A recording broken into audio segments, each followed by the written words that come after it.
రైతు సోదరులందరికీ నమస్కారం. నా పేరు మంజునాథ్, మాది అనంతపూర్ డిస్టిక్. ప్రతి ఒక్క రైతు ఎప్పటికైనా 1261 అనే ఎన్పికే ఫర్టిలైజర్ పేరు వినే ఉంటారు.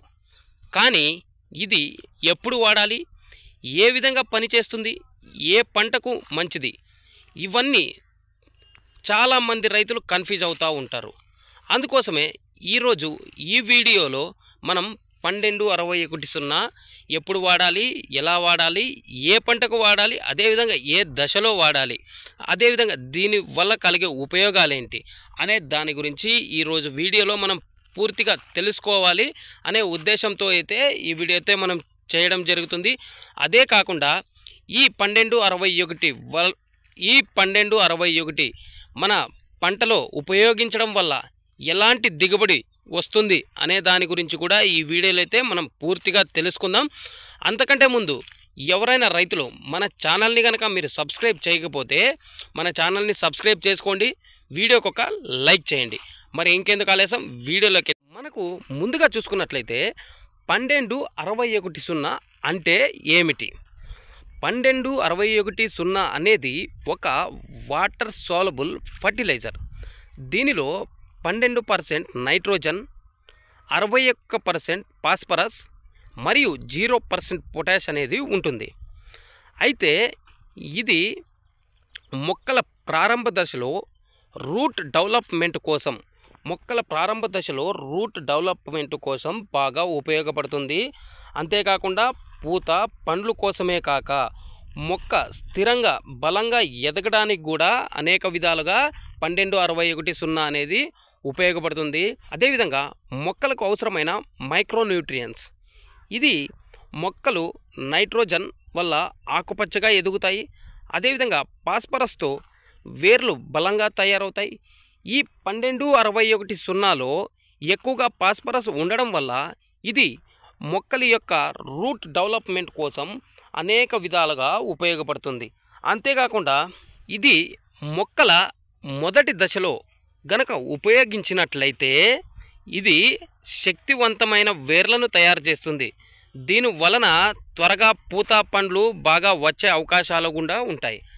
అంతేకాకుండా ఇది ఎలా పనిచేస్తుంది అనే దాని గురించి చూసుకుంటే ఇది నీటిలో పూర్తిగా కరిగిపోయే గుణం కలిగినటువంటిది.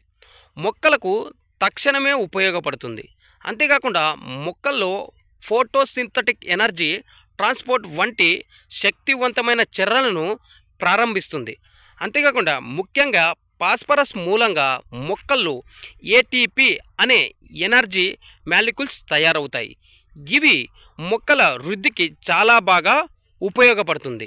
అదేవిధంగా ఈ 1261 ఎప్పుడు వాడాలి, దీన్ని ఎప్పుడు వాడాలి అనే దాని గురించి చూసుకున్నట్లయితే మట్టిలో తక్కువ ఫాస్ఫరస్ ఉన్నప్పుడు వాడడం చాలా మంచిది.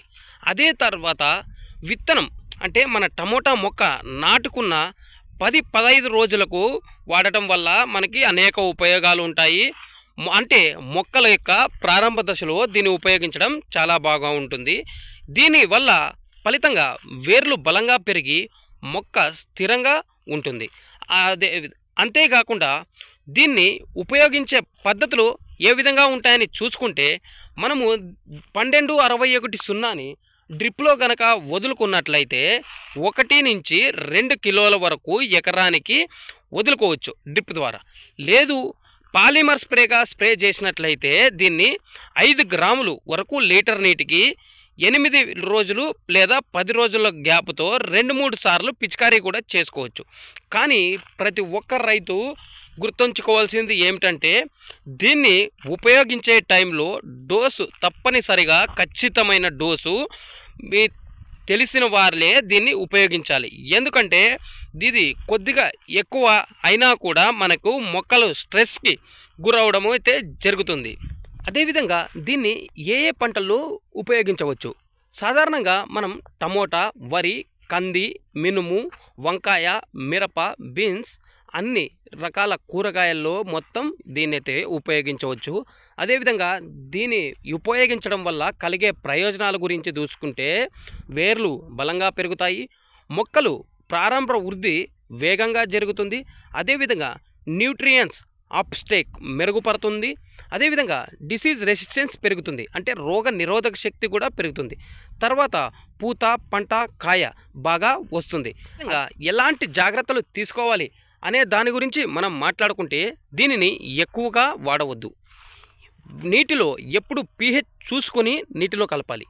pH గురించి కొంతమంది రైతులకి అర్థం కాకపోతే ఈ వీడియోలో కింద pH అనేసి అయితే కామెంట్ చేయండి. ఆ pH వాల్యూ ఎలా చెక్ చేయాలి, ఎంత ఉండాలి, ఏ టైంలో దాన్ని ఎలా చెక్ చేస్తే ఎలా పనిచేస్తుంది అనే దాని గురించి అయితే ఒక వీడియో చేస్తాను. అదేవిధంగా ఎరువులు కలిపే ముందు ఇతర మందులతో కలుస్తుందా లేదా అనే దాని గురించి చూసుకోవాలి. అదేవిధంగా శుభ్రమైన నీటి ద్వారానే దీన్ని పిచికారీ చేయాల్సి ఉంటుంది. ఇంకా చాలామంది రైతులు దశలను బట్టి ఎరువులు వాడటంలో తప్పులు చేస్తూనే ఉంటారు.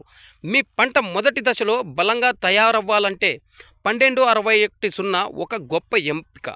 ఈ వీడియోలో మీకు ఉపయోగపడినట్లయితే ఈ వీడియోకి లైక్ చేయండి. అదేవిధంగా మీకు టమోటా గురించి ఇంకా ఏమైనా డౌట్స్ కనుక ఉన్నట్టయితే కామెంట్ రూపంలో అయితే మనకు తెలియజేయండి. ప్రతి ఒక్క కామెంట్కి అయితే మనం రిప్లై ఇవ్వడం జరుగుతుంది.